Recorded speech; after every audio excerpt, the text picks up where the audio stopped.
Naku po, yari na talaga ang Tape Incorporated sa gagawing hakbang na ito ng TVJ at ni Attorney Buko de la Cruz.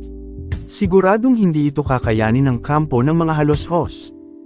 Tila yata lumiliit na ang mundo ng Tape Incorporated para mapanatili pa nilang nagagamit ang pamagat na Itbulaga sa kanilang noontime show. Dahil sinimulan na ng kampo ng TVJ ang legal na hakbang na siguradong tatapos sa pagmamatigas ng Tape Inc., na hindi na nila maisisigaw pa ang Itbulaga at mapipilitan na silang magpalit. Kumilos na rin ang kampo ng TVJ para hindi na magamit ng Tape Incorporated ang brand na Itbulaga.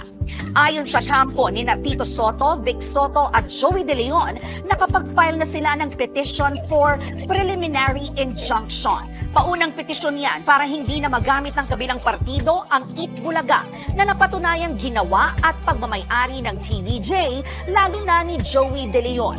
Nauna nang dinismiss ng Intellectual Property Office of the Philippines o IPOPHil ang apela ng Tape Incorporated para makuha ang trademark ng Itbulaga sa ilalim ng Class 41 o Entertainment Registration.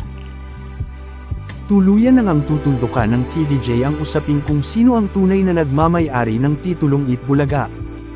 Kahit na alam naman ng karamihan at pinatunayan na rin ng Intellectual Property Office of the Philippines na ang TVJ ang nagmamay-ari nito, ay mas lalo nilang papalakisin ang kanilang pinanghahawakan para na rin wala ng takas ang Tape Incorporated at mapilitan na silang magpalit ng kanilang pangalan.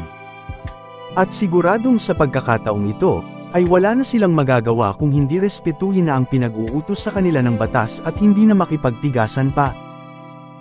Kung mangyari yan ay makaka-move on na ang lahat sa isyu ng Itbulaga trademark.